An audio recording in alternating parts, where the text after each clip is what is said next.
El Señor esté con ustedes. Y con tu espíritu. Del Santo Evangelio según San Lucas. Gloria a ti, Señor.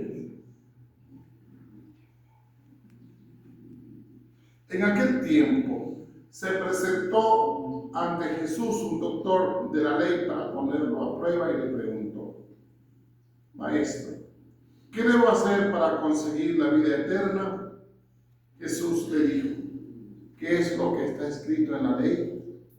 ¿Qué lees en ella? El doctor de la ley le contestó: Amarás al Señor tu Dios con todo tu corazón, con toda tu alma, con todas tus fuerzas y con todo tu ser, y a tu prójimo como a ti mismo. Jesús le dijo: Has contestado bien, si haces eso, vivirás. El doctor de la ley, para justificarse, le preguntó a Jesús: ¿Y quién es mi prójimo? Jesús le dijo: Un hombre que bajaba por el camino de Jerusalén a Jericó cayó en manos de unos ladrones, los cuales lo robaron, lo hirieron y lo dejaron medio muerto. Sucedió que por el mismo camino bajaba un sacerdote, el cual lo vio y pasó a lo largo. De igual modo, un levita que pasó por ahí lo vio y siguió adelante. Pero un samaritano que iba de viaje al verlo se compadeció de él. Se le acercó, ungió sus heridas con aceite y vino y se las vendó. Luego lo puso sobre su cabalgadura, lo llevó a un mesón y cuidó de él. Al día siguiente sacó 2 denarios, se los dio al dueño del mesón y le dijo: Cuida de él, y lo que gaste de más te lo pagaré a mi regreso. ¿Cuál de estos 3 te parece que se portó como prójimo del hombre que fue asaltado por los ladrones? El doctor de la ley le respondió: el que tuvo compasión de él. Entonces Jesús le dijo: Anda y haz tú lo mismo. Palabra del Señor. Gloria a ti, Señor Jesús. Yo pensaba esta mañana en algunas situaciones de la cotidianidad, ¿no?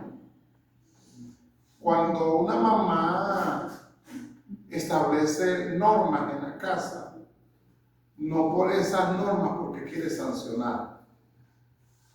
Cuando en una escuela hay un manual de convivencia, como llaman ahora aquí en Venezuela, o unas normas, no se ponen porque se quiere castigar al estudiante. Cuando una empresa tiene una normativa, un manual de procedimiento, no está porque quiere hacerle daño a una persona. Cuando en esta casa hay normas, no es porque se pretende sancionar.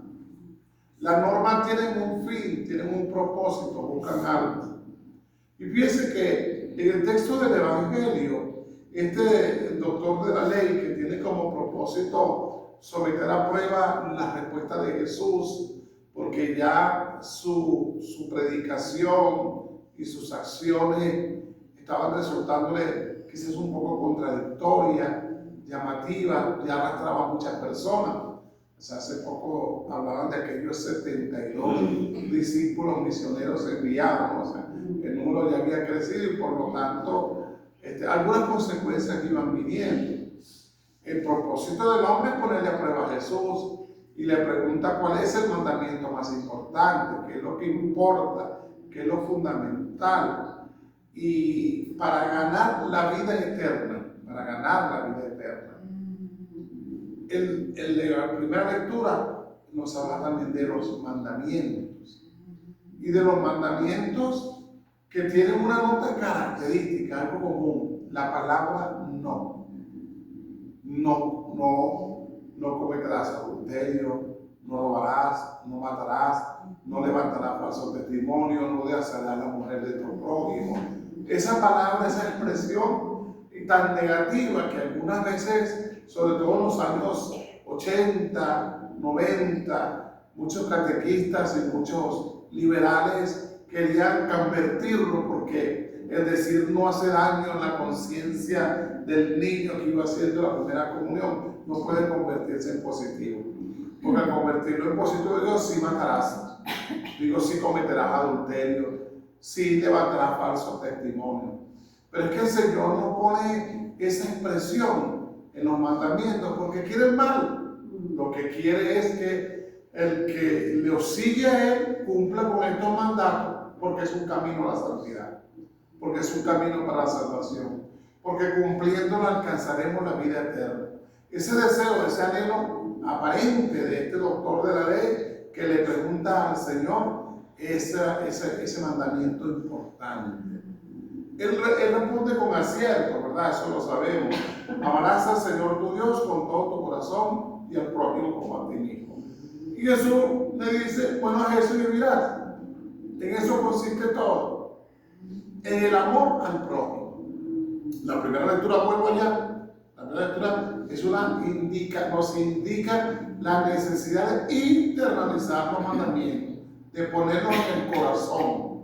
Fíjense que hasta el autor dice que si está del otro lado, lo mandan a buscar para que esté cerca de los mandamientos, para vivirlos, para tenerlos dentro de nosotros mismos.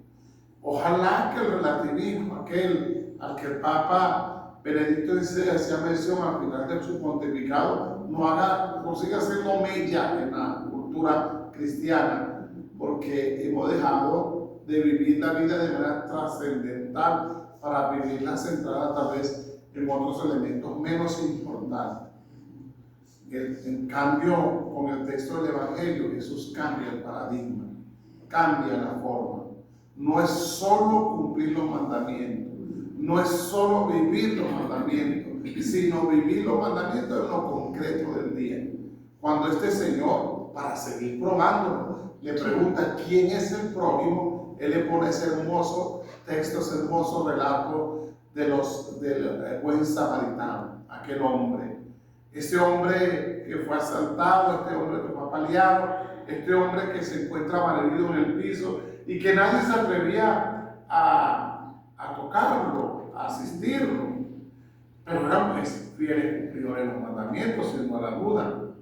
Sin lugar a duda que para ellos esa ley de Moisés, como le escuché a un sacerdote decir, o esa ley de Dios traída por Moisés al pueblo, más bien diría yo, y no como el sacerdote, los mandamientos de Moisés, que no son de Moisés, son de Dios, son traídos por Moisés, pero Dios ha escrito estos mandamientos, repito, como camino de salvación para alcanzar la vida y la plenitud. Ellos lo conocían bien, pero no tenían claro quién era el prójimo. Y por eso Jesús se lo aclara con esa parábola. ¿Y quién es el que toma la iniciativa? ¿Y quién es el que vive el mandamiento? ¿Quién es el que lo hace? El despreciado, el que nadie quiere. Cada vez que me toca este texto, recuerdo una oportunidad, aún en cuando era estudiante de bachillerato, y estar en la parada para tomar el autobús para ir a la casa, y todo el mundo distraído en lo suyo, todo el mundo pendiente de lo suyo, o del autobús que venía, o de sus problemas, en sus asuntos, en lo que iba a comer cuando llegara a su casa. En fin, sabrá Dios qué pensaba cada uno. Yo estaba pensando si me tocaba irme parado en el autobús, eso sí lo recuerdo claramente. Pero en un cierto momento vemos a un indigente que sale corriendo al medio de la calle y atrapa a una niña cuando veníamos al autobús. Todo el mundo en lo suyo. Pero aquel a quien no le tomamos en cuenta, que era indiferente, porque era un indigente, porque era un hombre de la calle, porque estaba sucio, maloliente, es el que se percató de la emergencia. Él fue el que se percató, el que actuó como prójimo, el que fue a buscar a aquella niña que corría peligro. Este me viene a referencia cuando se habla de samaritano, porque así podía ser la actitud de los doctores, de los publicanos, de los fariseos, de los poderosos frente al samaritano, el forastero, el despreciado, aquí con quien no puede tener relación. Acordemos que a Jesús le criticaron por haberse puesto a tomar solo agua de la samaritana y conversar con ella, que peligroso eran estos señores. Sin embargo, el samaritano, que no conocía a aquel hombre, no tuvo miedo a la contaminación, no tuvo miedo a la policía, no tuvo miedo a gastar su dinero, sino que tuvo amor compasivo. Y nos pone en una dinámica distinta a Jesús. No basta cumplir los mandamientos, no es solamente cumplir los mandamientos, sino hacer el bien. Por eso hay que atreverse a hacer el bien. Porque un mandamiento sin el bien no es mandamiento. No tiene sentido decir que yo respeto a la mujer de mi prójimo, pero en la necesidad no estoy atento. No tiene sentido decir, como algunas personas dicen, Padre, yo me vengo a confesar, pero yo no he hecho nada malo, yo no robo, yo no mato, yo no deseo nada mal a los demás. Y tu vida, ¿cómo funciona? Y ejerce la caridad. Eres capaz de amar, eres capaz de perdonar, eres capaz de poner al servicio tus dones de los demás, eres capaz de abrirte a la esperanza, al consuelo. Y esa lengua la controla, deja de chismear de vez en cuando. Es decir, no solamente cumplir los mandamientos, es también hacer el bien a las demás personas. Es ponerse en esa dinámica de Jesús, ese paradigma. Por eso el texto de la liturgia de la palabra de Dios pone en el centro este hermoso himno que acabamos de escuchar en la segunda lectura de San Pablo a los Colosenses, que pone al centro de todo a nuestro amado Señor Jesucristo, porque en Él se cumple, como dice en los textos sagrados, la ley, y en Él se cumple la profecía, y en Él se cumple el amor de Dios para la humanidad. Por eso se pone al centro, por eso está en el centro de todo y debe estar al centro de nuestra vida, al centro de nuestra historia. Pidámosle pues al Señor que nos ayude a comprender los mandamientos no como una camisa de fuerza, no como algo punitivo, no como algunas normas para ver en dónde caemos, sino como este maestro le pide a Jesús comprenderlo como el camino para la vida eterna y para la propia salvación. Que así sea. Amén.